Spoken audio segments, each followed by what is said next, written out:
El desempleo oculto en México. Son personas que queriendo trabajar no encuentran y no ven la manera de cómo realizarlo, aclarando que están aceptando las condiciones del mercado, pero simplemente no hay trabajos disponibles. Has de saber que en México 57.6 millones de mexicanos son nuestra fuerza laboral. Toda la población en edad de trabajar, la población económicamente activa de México es de 57.6 millones de personas y está disminuyendo. Se prevé que para el segundo trimestre de este año se disminuya a 55.9 millones. Esto quiere decir que la curva poblacional está haciendo que las personas aumenten de edad y por lo tanto disminuyan quienes conforman la población económicamente activa. Y de esos escasos millones, vamos a cerrarlo en números redondos en 57, 29 son trabajadores informales. De 57 que trabajan en México, 29 lo hacen en la informalidad, lo que es una alerta para las políticas públicas y para el funcionamiento de nuestra sociedad. Por lo tanto, la tasa de subocupación ronda el 8% de la población actualmente en México. Y aún así te diré que durante 2020 nuestro Producto Interno Bruto, todo lo que produce el país en un año, durante 2020 disminuyó 8.3% en porcentaje. Se contrajo el Producto Interno Bruto mexicano 8.3% en 2020, lo que también manifiestan las estadísticas actuales disponibles. Un aproximado de 5 millones de negocios, 1 millón tuvo que cerrar por los efectos del 2020 y sobreviven 4 millones. Ciertamente se han creado nuevos negocios porque es un dinamismo cíclico. Algunos desaparecen, pero se crean nuevos. Solo que en esta ocasión los que se están creando son muy pocos y no son del mismo tamaño o dimensión de los que existían anteriormente. Si por estadística consideras que desaparece un negocio productivo, imaginemos una fábrica con 100 trabajadores que desaparece y después se crea un puesto de tacos, no quiere decir que sea 1 a 1, no es equivalente un puesto de tacos en la calle a una fábrica con 100 trabajadores o a un hotel de 50 habitaciones cuando se abre una posada con 5 habitaciones. No hay equivalencia y eso es lo que ocurre en México.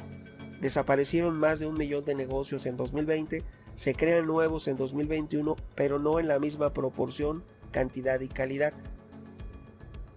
Por lo tanto, el efecto de lo que ocurrió de la pandemia mundial 2020-21 aumentó el desempleo y hay una situación que se está dando, que hay personas que llevan tanto tiempo buscando trabajo que algunos han dejado de hacerlo.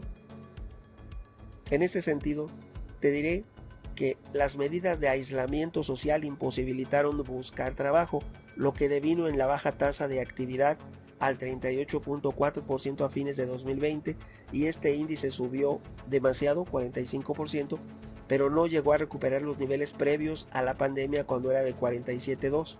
No llegó a recuperarse. De tal manera que el 51% de las personas que buscan empleo lo hacen tratando de encontrar una mejoría, pero no lo consiguen. Y dentro del desempleo, si tú te fijas en las personas que están buscando trabajo, surge que el 35% de mexicanos que están desempleados hoy en día, el 35, prácticamente 1 de cada 3, lleva más de un año sin encontrar trabajo. Eso es lo preocupante. Además, la expectativa está puesta en que cambien y que se supere lo ocurrido, que la pandemia ceda, que aumente la vacunación y que surjan nuevas oportunidades, porque lógicamente la economía tiene que repuntar. Si cae, tiene que rebotar. Es como una pelota que sueltas, pega en el piso y tiene que rebotar un poco hacia arriba. Entonces, esperando ese rebote, se prevé que se aperturen nuevas condiciones de trabajo, pero si consideramos que de 5 millones aproximados de negocios cerró 1 millón y aparte de 5 millones de trabajadores que se encuentran en el outsourcing, se prevé que se cambien y se modifiquen las condiciones, tal vez probablemente la mitad de la totalidad de los empleados del país de outsourcing puedan enfrentar dificultades para conservar su trabajo o cambiar a otro. ¿Por qué? Porque si les cambian las reglas del outsourcing, probablemente muchas compañías cierren o desaparezcan esas compañías que trabajan a través o a base de outsourcing o apoyadas en el outsourcing. Aquí estoy aclarando, no estoy diciendo que estoy a favor o en contra del outsourcing, simplemente estoy analizando lo que ocurre en el mercado. Si desaparecieron un aproximado de 1 millón de negocios en 2020, se crearon 400,000 en 2020 y lo que va del 2021, tenemos un déficit o nos faltan 600,000 negocios, pero no son iguales los que se crearon. Los que se perdieron eran más grandes, de mayor tamaño, con mayor número de puestos de trabajo, y los que se están creando no son de las mismas condiciones. Incluso te comparé una fábrica con un puesto de tacos en la calle, no por menospreciar el puesto de tacos, que son muy deliciosos, pero simplemente comparando que una tenía 100 trabajadores y el otro no da empleo a nadie, es un autoempleo. Entonces no podemos estar comparando.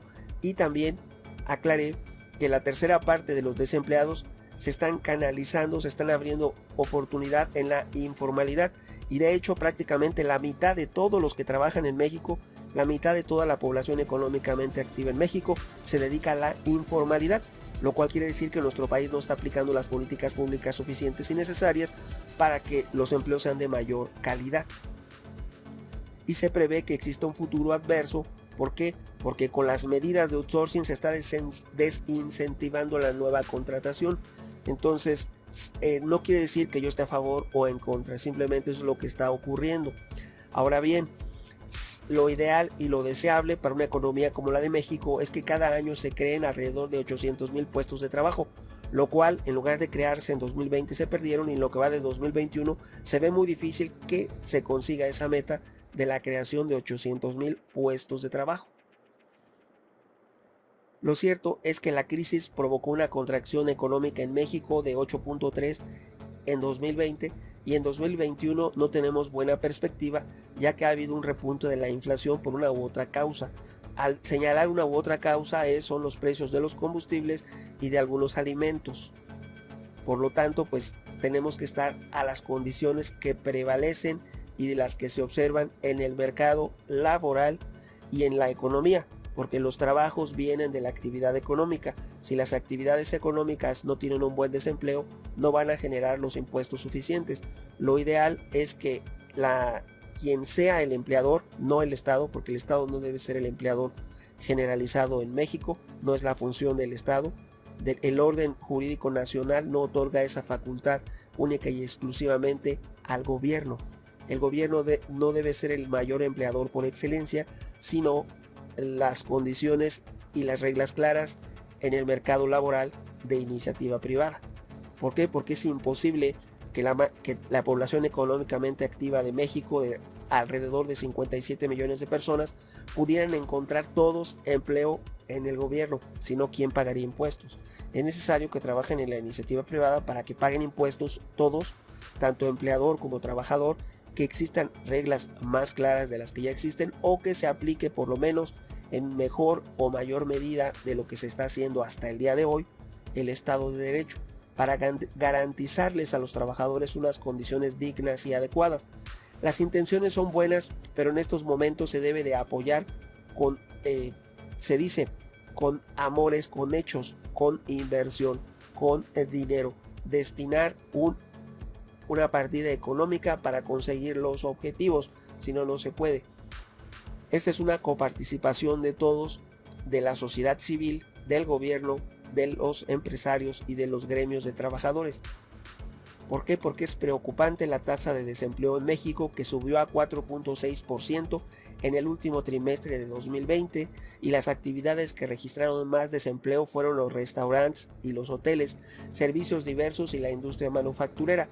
Por lo tanto, todas nuestras maquiladoras de la frontera norte y toda nuestra zona turística como la Riviera Maya se encuentran afectadas por esta situación. No estoy diciendo que se rescate de manera generalizada, ni lo he propuesto.